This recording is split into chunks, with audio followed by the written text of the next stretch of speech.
किया ना तो मैं छोड़ूंगा नहीं, ऐसा घोड़ा पछाड़ मारूंगा कि जमीन में लिटा दूंगा। वो हम देख लेंगे। हाँ, चलो। देख लेंगे। नहीं वो हम तो जा रहे थे, वो कहीं नहीं, मतलब तारीफ कर रहे थे आपकी कि आप जैसा कोई पहलवान नहीं आसपास के इलाकों में, ऐसा कह रहे थे हम तो। कहाँ जा रहा है मेरी बहन को लेके? वो मनिहार फिल्म का पोस्टर रिलीज हो रहा है ना, हम वहीं जा रहे थे भैया। हाँ भैया, हम लोग वहीं जा रहे थे। यही तो हो रहा है, हैं? मैं भी वहीं आया हूँ। तो चले हम। बिल्कुल जाइए। चलो चलो। क्या बात है, एक बार जोरदार तालियां हो जाए हमारे मेन लीड बदरुल इस्लाम जी के लिए और साथ ही साथ रोशनी रस्तों।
मैं घटा दूं क्या?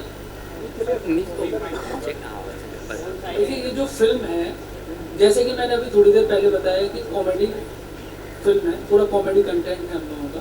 और कॉमेडी के साथ साथ इसमें कैसे जो फैमिलीज अभी आज की फैमिली सर्वाइव करती हैं, ट्रेंड जो चल रहा है आज की फैमिलीज का, और ओल्ड टाइम में जो फैमिली सर्वाइव करती थी, लोगों का एक दूसरे से इतना कनेक्शन होता था। इसमें जितने भी कैरेक्टर्स आपको यहाँ दिख रहे हैं, जितने भी एक्टर्स दिख रहे हैं, उनका जो रोल है वो एक गांव के लोग हैं। एक ही गांव दिखाया जाएगा फिल्म के अंदर, उस गांव के सारे लोग हैं, लेकिन क्या है कि सबका अपना अपना एक प्रोफेशन है। कोई इसमें कैरेक्टर कर रहे हैं भुलक्कड़ नाई का, कोई कर रहे हैं शादीराम घरजोड़े का, तो there are different different characters.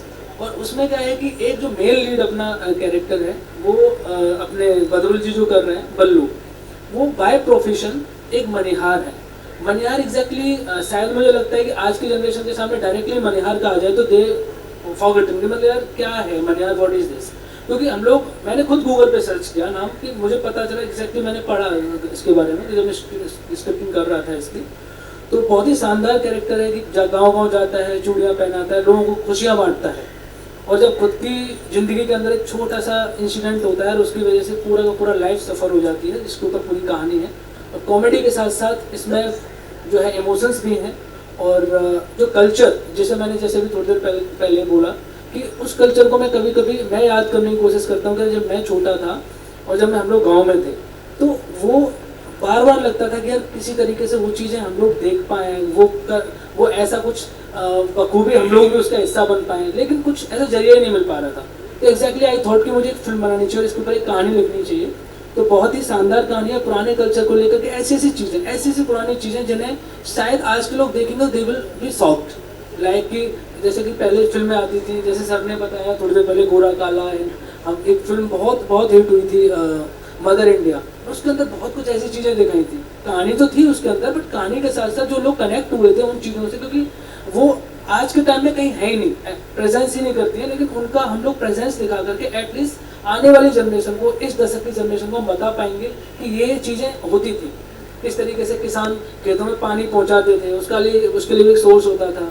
पहले क्या होता था कि हम लोगों के पास आज कार्स होती हैं, गाड़ियाँ होती हैं, उस टाइम पे ये नहीं होता था। एक गांव से दूसरे गांव जाने के लिए लोग नदी के जरिए से बोट से जाया करते थे।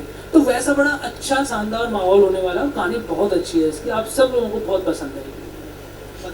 आपका कैरेक्टर के बारे में कुछ हमारी ऑडियंस को बताइए। जैसे सर ने कहा कि जो मुश्किलें आती है इस किरदार में, क्या तैयारियां की है उसको लेकर, और क्या आप ऐसे किसी इंसान से मिले थे या फिर क्या तैयारियां की है अगर इस बारे में? मैं यूपी का एक डिस्ट्रिक्ट है, डिस्ट्रिक्ट बिजनौर, वहाँ के कस्बा है चांदपुर, मैं वहाँ का हूँ।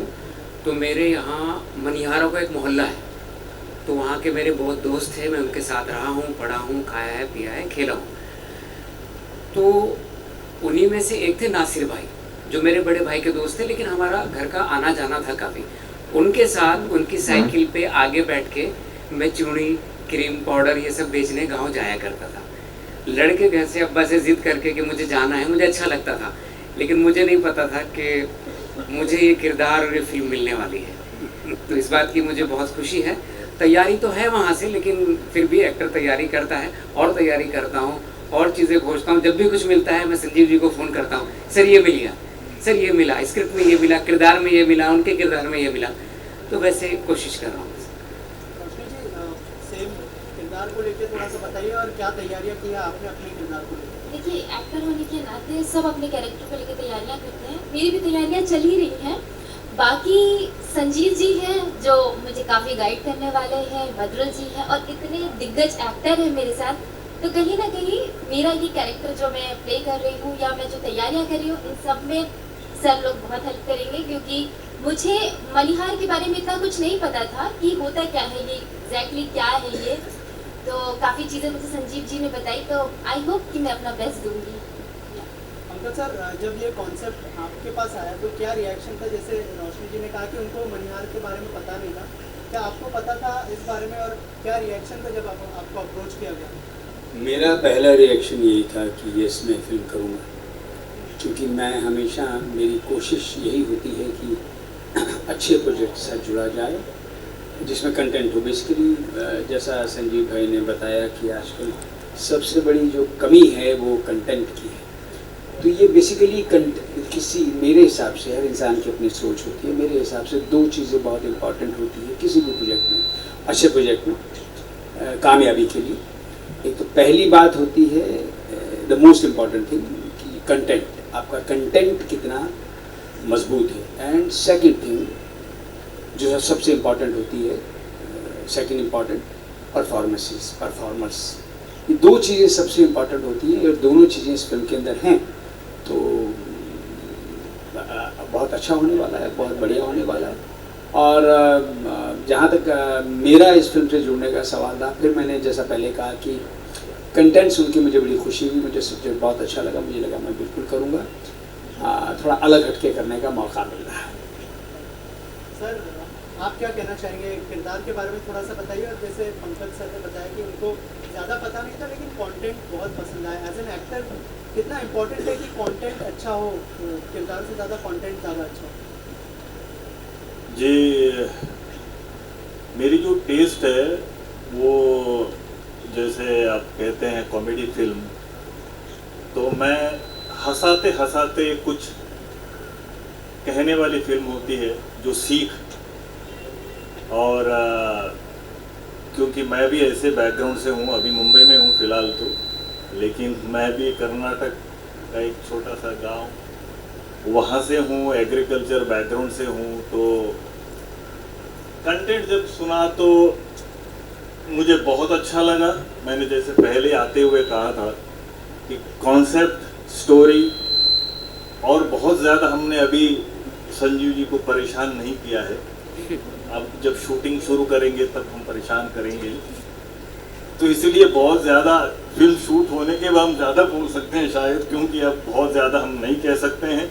अब सब उनके दिमाग में है, और जब फ्लोर पे जाएंगे शूट करने के लिए तो तब हमको समझ में आएगा हम क्या कर रहे हैं। लेकिन मेन है कंटेंट, कॉन्सेप्ट बहुत अच्छा लगा, स्टोरी अच्छी है, और कलाकार देखे रहे हैं सब अच्छे हैं। तो मुझे पूरी उम्मीद है कि बहुत अच्छी फिल्म बनेगी और आप लोगों को एक अच्छी फिल्म देखने को मिलेगी। जी सर, मेरा सवाल आपसे, एज अ प्रोड्यूसर सर, कितना इम्पोर्टेंट है इस तरह के सब्जेक्ट को बैक करना और सबके सामने लेके आना? क्योंकि जैसे पहले भी बात हो रही थी कि रिस्क है आजकल सिनेमा बनाने में, लोग थिएटर में नहीं पहुंच रहे, तो एज अ प्रोड्यूसर कितना इम्पोर्टेंट था इस तरह के सब्जेक्ट को बैक करना? इसका मेन ये है कि जब मेरी मुलाकात संजीव से हुई तो इन्होंने ये अपनी स्टोरी मुझे सुनाई, क्योंकि स्टोरी भी इन्होंने ही लिखी थी। तो मुझे 10 मिनट में इन्होंने सुनाई, तो मुझे इतनी ज़्यादा पसंद आई, मैंने तुरंत ही इनसे कहा कि आप इस पर काम शुरू करिए, क्योंकि हम लोग भी कहीं ना कहीं मूवी देखते हुए ही बड़े हुए हैं। तो हम लोग चाहते हैं कि रियलिस्टिक मूवी बनाई जाए। तो मुझे इसमें लगा कि निश्चित मुझे सफलता मिलेगी, और मुझे इसमें रिस्क दिखाई नहीं दिया कि मैं कहीं ना कहीं नीचे जाऊंगा। निश्चित लगा कि ये अच्छी दर्शकों की एक अच्छी ओपिनियन हमको मिलने वाली है। ये मुझे इसलिए मैंने इसमें तुरंत रिस्क ले लिया। बहुत जल्दी ही मैंने इनको कहा कि आप इस पर काम शुरू करिए, और हमने कई लोकेशन पर्सनली जाके सर्च की कि जो इनकी थीम थी, जो बेस था कि किस तरह का कंटेंट ये रख रहे हैं। तो इनको हमने वीडियो बना के भेजे लोकेशन पे जाके कि आप देखिए एक्चुअल आपके करेक्टर के अनुसार गांव मिल रहा है। तो इन्होंने 5-6 जो मैंने सर्च करके दिए, तो उन्होंने कहा कि ये बेस्ट रहेगा। फिर इनको मैंने दिखाया ले जा करके, इन्होंने फाइनल किया। तो हम लोग चाहते हैं कि जो हम लोगों की थीम है उसी बेस्ड गाँव में इसको जल्द से जल्द शूटिंग करें। अब हम लोगों ने इसको 29 अक्टूबर से लेकर के 11 दिसंबर तक इसको हम लोग विभिन्न यूपी के लोकेशनों पर जाके शूट करें।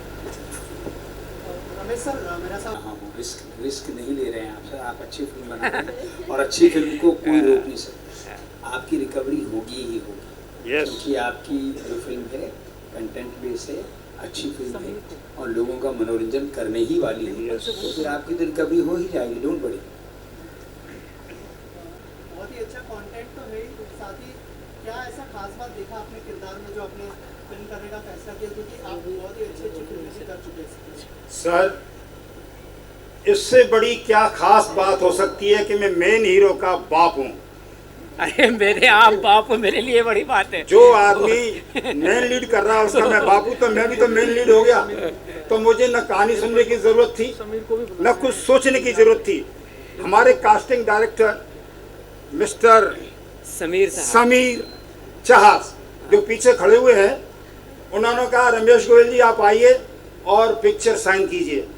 मैंने पूछा ही नहीं कि मैं क्या कर रहा हूँ, क्योंकि मेरी आदत नहीं है पूछने की, क्योंकि पूछने वाला कभी कभी लॉस में आ जाता है।